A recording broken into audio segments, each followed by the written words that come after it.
जहां लहू होता है वहां आत्मा होता है। जहां लहू होता है, पवित्र आत्मा कहां होते हैं? जहां यीशु का लहू होता है वहां पवित्र आत्मा होते हैं। आमीन। समझे आप मैं क्या बोल रहा हूं? जहां यीशु मसीह का लहू होता है वहां पवित्र आत्मा होते हैं। Praise the Lord. इसके बारे में हम लोग पहले देख चुके हैं। मैंने वीडियो भी है हमारा कि यीशु मसीह का लहू हमारे जीवन में 7 तरीकों से काम करता है। आज सुबह प्रभु से एक बात मैं पूछ रहा था, कई बार हम अपनी आशीष से वंचित क्यों रह जाते हैं? मेरा प्रश्न था, कई बार हम अपनी आशीषों से वंचित क्यों रह जाते हैं? ये मेरा विषय नहीं है। प्रभु ने बोला अपने जुबान का गलत इस्तेमाल करके, कई बार हम अपने जुबान का गलत इस्तेमाल करके अपने आप को फंदे में डाल लेते हैं। दाऊद के मन में जब विचार उठते थे, हालेलुया, दाऊद के मन में जब विचार उठते थे जीवन के बारे में या परमेश्वर के कामों के बारे में, अधिकतर उनके भजनों में हम यही देखते हैं कि वे संकट में जाते थे और किस रीति से वे प्रार्थना करते थे, परमेश्वर को छुड़ा लेता था और कितनी महान महिमा की अद्भुत बातों को परमेश्वर पर प्रकट करते थे। यह मेरा विषय नहीं है। तो जो कुछ परमेश्वर उनसे बातचीत करता था उसको दाऊद क्या करते थे? लिखते थे और उसको भजन बनाते थे, ताकि भजन के द्वारा वो सदा उस चीज को गाते रहें, अपने होठों से उच्चारण करते रहें। और आज वही भजन, जिन भजनों को पढ़ के या उन भजनों के आधार पे कई गीत वर्तमान समय बने, उनको गाकर हम भी अपने जीवन में छुटकारे और आशीष को लेकर आते हैं। आपको समझ में नहीं आया होगा ना? हालेलुया। मैंने कहा अपनी जुबान के गलत इस्तेमाल के कारण हम अपने जीवन में बंधन को लाते हैं। अपने जुबान का सही इस्तेमाल करके हम अपने जीवन के बंधनों को तोड़ते हैं, नष्ट करते हैं, अपने ब्लेसिंग्स को लाते हैं। Praise the Lord, hallelujah. मेरा आज का विषय है लहू बचाता है। आज प्रभु भोज की ब्यारी में हम आए हैं और प्रभु भोज की ब्यारी में जो दाखरस का कप है वो मात्र यीशु के लहू का प्रतीक नहीं है, लेकिन जब हम इसे विश्वास से ग्रहण करते हैं, मैं ये नहीं कहता कि उसका रूप परिवर्तित हो जाता है, लेकिन मैं ये कहना चाहता हूं यीशु के लहू में जो गुण है, यीशु के लहू में जो सामर्थ है, वो सामर्थ हमारे जीवन में सक्रिय हो जाता है। फिर से बोलूंगा, प्रेज द लॉर्ड। जो दाखरस का कप जिसे यीशु के लहू का प्रतीक माना गया है, जब इसे हम ग्रहण करते हैं विश्वास के साथ, तो क्या होता है? यीशु के लहू में जो गुण हैं, जो सामर्थ है, वो सामर्थ हमारे जीवन में सक्रिय हो जाती हैं। आमीन। चलिए हम लहू के बारे में कुछ देखते हैं। समय की कमी के कारण हम केवल थोड़े चीजों को देखेंगे। और निर्गमन की किताब निकालिए 12वां अध्याय और 21 से 23 पद को हम देखें कि कैसे छुटकारा आया। हम देखेंगे कैसे छुटकारा आया। निर्गमन और उसके 12वां अध्याय के 21 से 23 पद को, और जो भी पढ़े वो माइक की। तब मूसा ने इज़राइल के सब पुरनियों को बुलाकर कहा, हाँ? तुम अपने अपने कुल के अनुसार एक एक मेमना अलग कर रखो, तुम अपने अपने कुल के अनुसार एक एक मेमना अलग कर रखो, और फसह का पशु बलि करना, फसह का पशु बलि करना, और उसका लहू जो तसल्ले में होगा, हाँ? उससे जुफा का एक गुच्छा डुबाकर उसी तसल्ले में के लहू के द्वारा हाँ? के चौखट के सिरे और चौखट के सिरे पर और दोनों अलंगों पर कुछ लगाना, और भोर तक तुम में से कोई घर से बाहर ना निकले, भोर तक तुम में से कोई घर से बाहर ना निकले, क्योंकि यहोवा देश के बीच होकर मिस्रियों को मारता जाएगा। क्योंकि यहोवा देश के बीच में से होकर मिस्रियों को मारता जाएगा। इसलिए जहाँ जहाँ वह चौखट के सिरे और दोनों अलंगों पर उस लहू को देखेगा, और जहां जहां वो चौखट के सिरे और अलंगों पर लहू को देखेगा, वहाँ वहाँ वह उस द्वार को छोड़ वहां जाएगा, वहां वह उस द्वार को छोड़ के जाएगा। चला जाएगा। हालेलुया। द्वार को छोड़ के चला जाएगा। लांघन पर्व इसीलिए बोलते हैं, फसह का पर्व मतलब होता है लांघन पर्व। लांघ जाएगा, छोड़कर चला जाएगा, यहां पर लांघ जाएगा, इसीलिए इसे लांघन पर्व बोलते हैं, फसह बोलते हैं। Praise the Lord. मिस्र की गुलामी से जब इजरायलियों को छुड़ाना था, तो छुटकारा कैसे हुआ? छुटकारा कैसे हुआ? पहले जो आश्चर्य कर्म मूसा के द्वारा हुए, उनसे छुटकारा नहीं हुआ। बड़े बड़े सामर्थ्य के काम उनसे हुए। बड़े बड़े सामर्थ्य के काम मूसा और हारून के द्वारा वहां पर किए गए, उनसे छुटकारा नहीं आया। लेकिन छुटकारा लहू के द्वारा आया। Praise the Lord. छुटकारा कैसे आया? लहू के द्वारा आया, लहू के द्वारा। हालेलुया। जब मेमना बलि किया गया, अब मेमना बलि किया गया और उस लहू को चौखट के सिरे पर और दोनों अलंगों पर लगाया गया, तो जब परमेश्वर वहां से गुजरे, परमेश्वर का दूत जो हमारी का दूत था, वो जब वहां पर से गुजरा, तो जितने घरों में लहू को उसने देखा, उन घरों को छोड़ के गया, उन घरों को उसने छोड़ दिया। लेकिन जितने घरों में लहू नहीं था, वहां पर मौतें हुई। हालेलुया। यह इजराइलियों को छुटकारा। तो छुटकारा कैसे होता है? छुटकारा लहू के द्वारा होता है। यीशु मसीह ने हमारे जीवनों में बड़े आश्चर्य कर्म किए।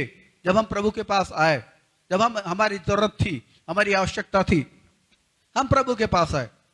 प्रभु के पास आकर हमने आश्चर्य कर्म को प्राप्त किया, लेकिन उससे हमारा उद्धार नहीं हुआ, उससे हम अनंत जीवन के अधिकारी नहीं बने, उससे हम धर्मी नहीं ठहराए गए, उससे हमें लेपालक होने का अधिकार नहीं मिला, उससे हमारा नया जन्म नहीं हुआ। लेकिन जब हमने यीशु मसीह के बलिदान को स्वीकार किया और यीशु को उसके बलिदान के कारण अपने जीवन में प्रभु करके स्वीकार किया, तो यीशु मसीह का छुटकारा देने वाला लहू हमारे जीवन में सक्रिय हो गया। Praise the Lord. जब सक्रिय हुआ, तब हमने क्या पाया? तब हमने नया जन्म की आशीष पाई। तब हमने परमेश्वर का बेटा होने का, बेटी होने का अधिकार पाया। तब हमको यीशु के लहू के द्वारा पवित्र किया गया, संसार से अलग किया गया। और अब हम आदम में नहीं है। जितनों ने लहू को स्वीकार किया, बलिदान को स्वीकार किया, प्रभु को अपने स्वामी के रूप में स्वीकार किया, वो अब आदम में, अब हम कहां हैं? अब हम मसीह में हैं। Praise the Lord. अब हम आदम में नहीं, अब हम मसीह में हैं। Praise the Lord. इसलिए जब आप बाइबल पढ़ते हैं, आप इस बात को ढूंढिए कि मसीह में होने का क्या अर्थ है। मसीह में होने का क्या अर्थ है? तो बाइबल में जीवन से संबंधित 6000 प्रतिज्ञाएं बाइबल में दी गई हैं। आमीन। 6000 प्रतिज्ञाएं बाइबल में दी गई हैं। जब आप आदम में थे, जब हम आदम में थे, तो किसी भी प्रकार की प्रतिज्ञा का हम भागीदार नहीं थे। सुन रहे हैं आप लोग? जब हम आदम में थे, किसी भी प्रकार की प्रतिज्ञा के भागीदार नहीं थे। हम पर दया हुई। Praise the Lord. लेकिन जब हम मसीह में आ गए, तो सारी आशीषें, वो 6000 आशीषें अब हमारी हो गई हैं। Praise the Lord. हालेलुया। क्यों हुई? यीशु के लहू के कारण, यीशु के बलिदान के लहू के कारण, यीशु के बलिदान के कारण, उस पर विश्वास करने कारण, उसे स्वीकार करने कारण हम पर दया हो गई। हालेलुया। चलिए निकालिए रोमियो 3 अध्याय का 23 से 25 पद तक पढ़ेंगे। रोमियो 3 अध्याय 23 से 25। इसलिए कि सबने पाप किया है, हाँ? और परमेश्वर की महिमा से रहित है। सबने पाप किया, परमेश्वर की महिमा से रहित है। इस सिद्धांत को आप समझते हैं। आदम ने पाप किया तो सारी मानव जाति पापी हो गई। सबने पाप किया और सब महिमा से रहित हो गए। सब महिमा से रहित हो गए, परमेश्वर की योजना से रहित हो गए, सब महिमा से रहित हो गए। फिर आगे क्या लिखे? परंतु उसके अनुग्रह परंतु से, उसके अनुग्रह से, मानना है परमेश्वर के अनुग्रह से, उस छुटकारे के द्वारा, उस छुटकारे के द्वारा जो मसीह यीशु में है, जो मसीह यीशु में है, सेत में धर्मी ठहराए हम जाते सेत हैं। में परमेश्वर के सामने धर्मी ठहराए गए। ये हमारी धार्मिकता नहीं है, ये मसीह की धार्मिकता है। धर्मी ठहराने का अर्थ है अब हम परमेश्वर की निगाह में दोषी या पापी नहीं गिने जाते। हमारे जीवन में आदम का पुराना स्वभाव काम करता है। जब तक इस पृथ्वी पर हम रहेंगे, ये हमारे जीवन में संघर्ष को लाता रहेगा। जब तक इस शरीर में हम रहेंगे, मरणहार देह में, ये हमारे जीवन में संघर्ष चलता रहेगा। लेकिन जिस दिन यह शरीर का रूप परिवर्तित हो जाएगा, वो आत्मा और देह का संघर्ष भी समाप्त हो जाएगा। हालेलुया।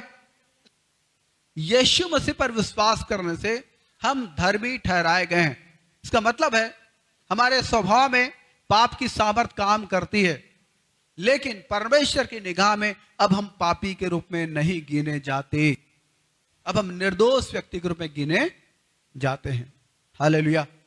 इसका मतलब यह नहीं कि हम पाप करते रहें, क्योंकि अगर हम पाप करते रहेंगे तो हम बलिदान के लहू से दूर हो जाएंगे।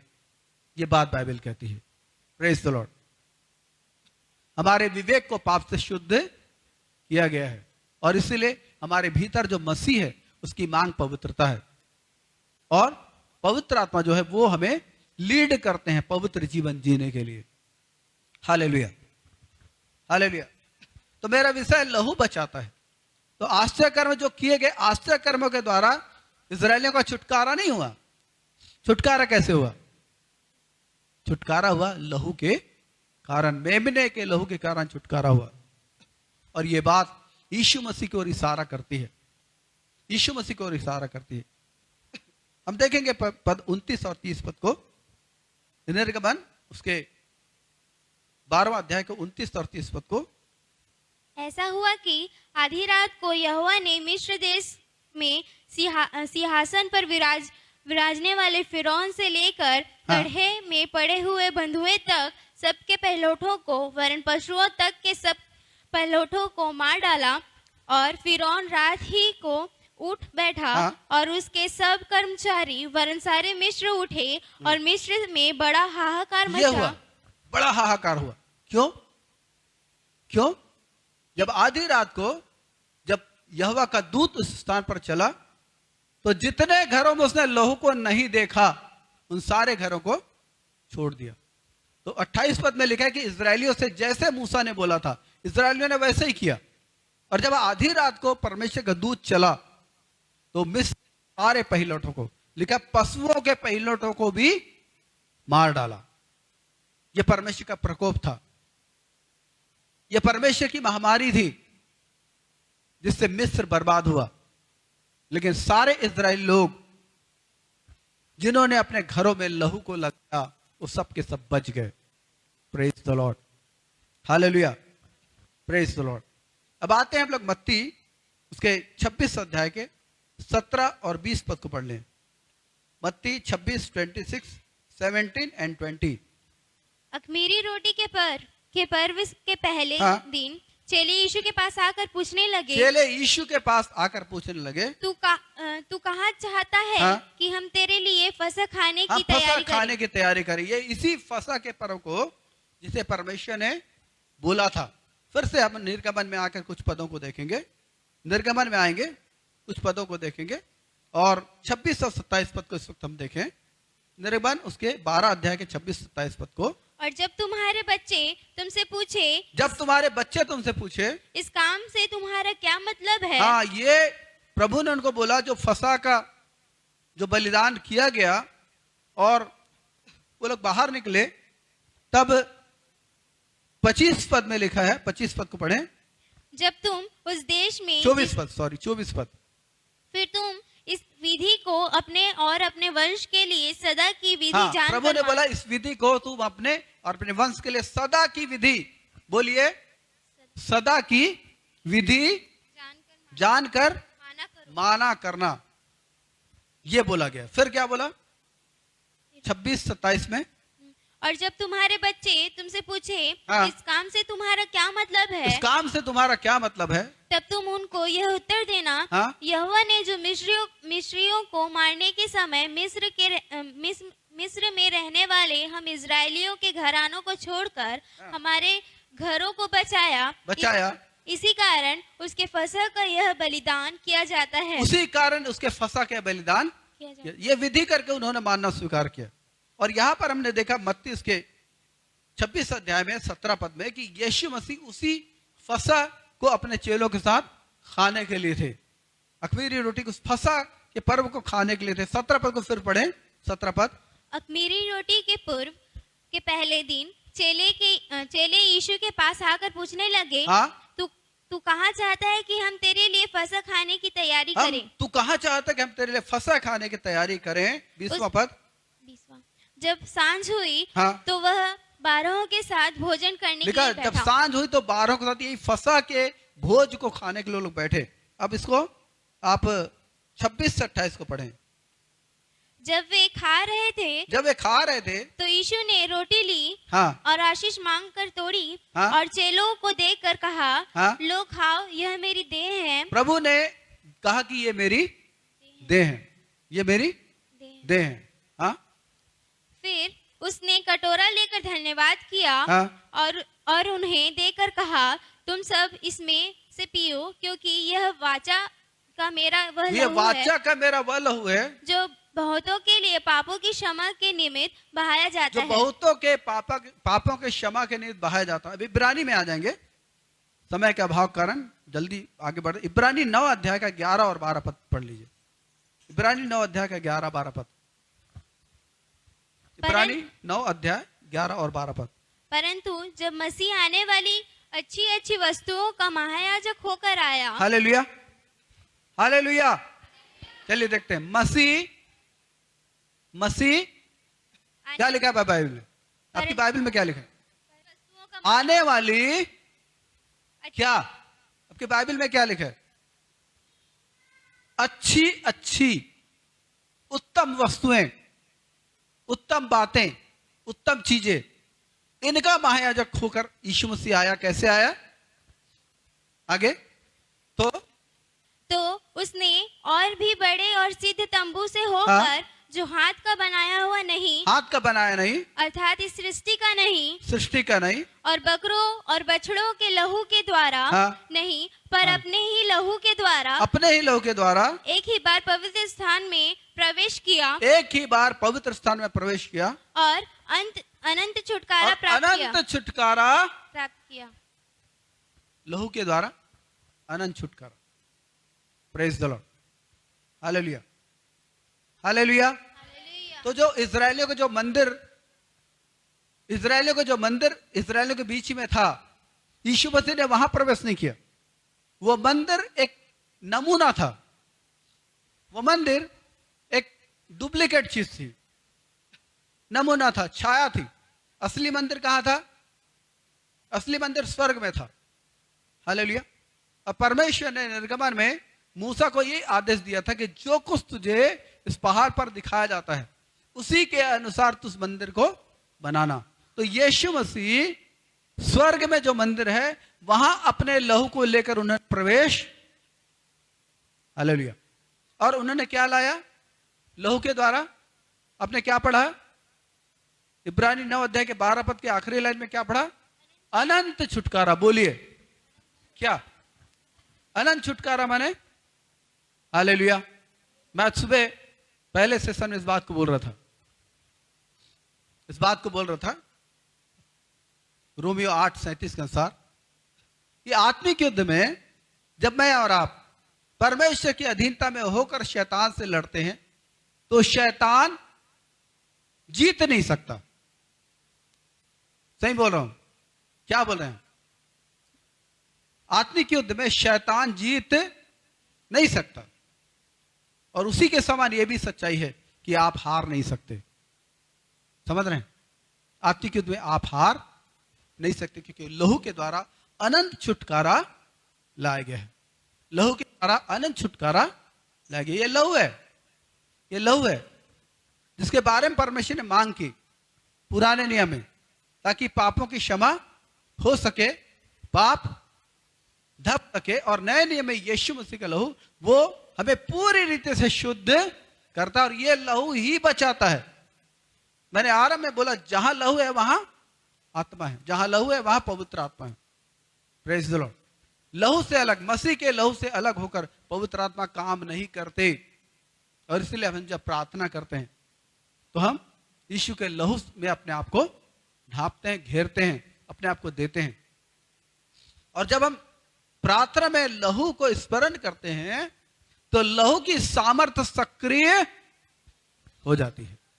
Praise the Lord. ये मेरी और आपकी प्रार्थना में ये होता है, जब हम लहू को स्मरण करते हैं, लहू का आह्वान करते हैं, लहू को मांगते हैं, विश्वास से लहू को लेते हैं, लहू को छिड़कते हैं, लहू से अपने आप को घेरते हैं, अपने आप को लहू में देते हैं, तो पवित्र आत्मा की सामर्थ्य वहां सक्रिय हो जाती है। लहू में जो सामर्थ्य वहां सक्रिय हो जाती, पवित्र आत्मा उस लहू की सामर्थ्य को सक्रिय कर देते हैं। आप समझ रहे हैं? हालेलुया। समझ रहे हैं आप? समझ रहे हैं? नहीं समझ रहे हैं आप? समझ रहे हैं?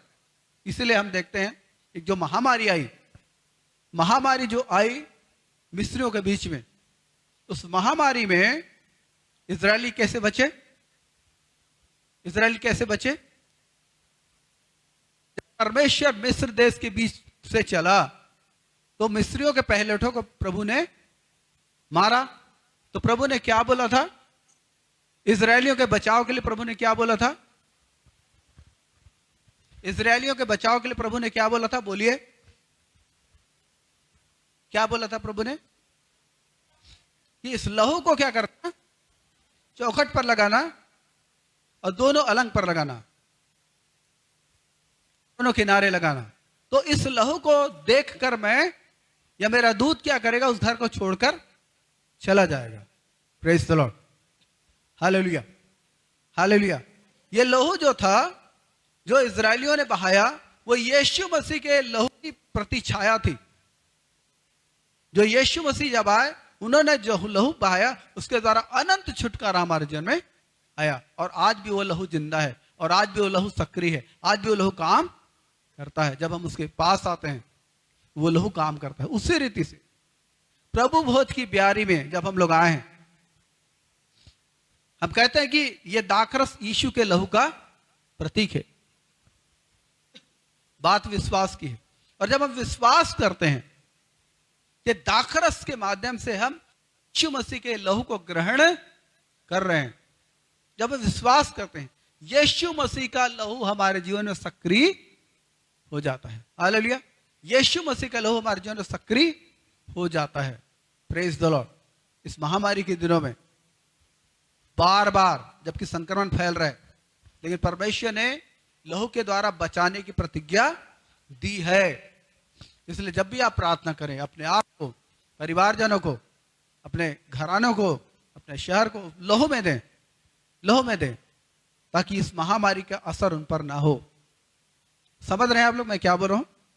क्योंकि लहू इस सामर्थ्य हमारे जीवन में काम करती है। जब हम प्रार्थना करते हैं, प्रार्थना करके लहू को मांगते हैं, प्रार्थना करके लहू को क्लेम करते हैं, लहू को लगाते हैं विश्वास के साथ, लहू को छिड़कते हैं, लहू की सामर्थ्य सक्रिय हो जाती है। Praise the Lord. और ये लहू है, ये लहू है जो क्या करता है? हमको सुरक्षा देता है, हमको बचाता है। ये लहू ही है जिसमें है कि वो हमको सुरक्षा देता, हमको बचाता है। जैसे हमने इब्रानी उसके 9 के 12 पद में पढ़ा आखिरी लाइन में कि इसने अनंत छुटकारा प्राप्त किया। लहू अनंत छुटकारा देता है। Praise the Lord. तो जब आप प्रार्थना करें, क्या करें? लहू को अप्लाई करें, लहू को लगाएं, कि जहां लहू है वहां पवित्र आत्मा है, जहां लहू है वहां पवित्र आत्मा है।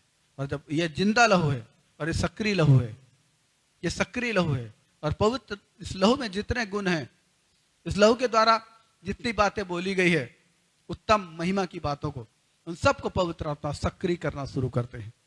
Praise the Lord. हालेलुया।